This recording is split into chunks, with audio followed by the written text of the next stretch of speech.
ଆଜି କିଚିମିଚିଆ ମେଘ ପାଗରେ ଇପି ଖାଇବାକୁ ଇଚ୍ଛା ହେଲା। ଚାଲ ଇପି ବନେଇ ଖାଇବା। ତ କଡ଼େଇରେ ଏବେ ରିଫାଇନ୍ ତେଲ 15 ଗ୍ରାମ ପକାଗଲା।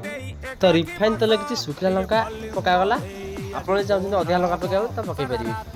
ତ ଏବେ ଟିକେ ଜିରା ଫୁଟଣ ଟିକେ ପକାଇଦେବେ।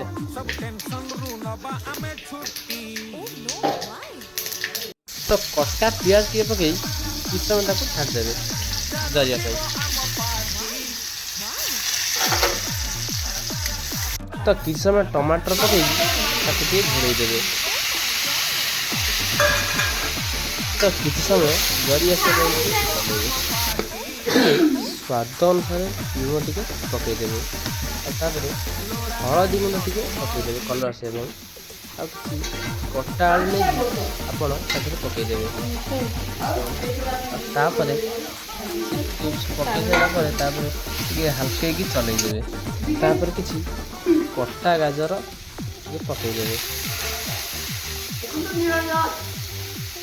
ଗାଜରକୁ କିଛି ପକାଇ ସାରିବା ପରେ ତାପରେ ଟିକେ ପାଣି ଆଡ଼୍ କରିଦେବେ।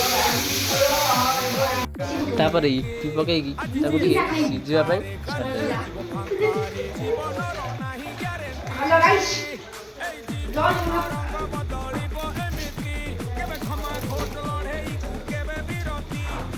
ମସଲା ଖାଇବ? ମୁଁ ଜାଣି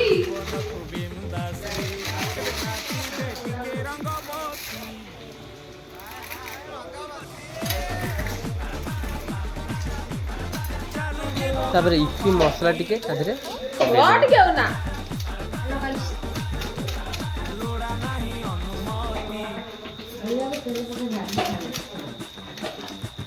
ପ୍ରସ୍ତୁତ ହେଇଗଲା ଆମ ଇପି।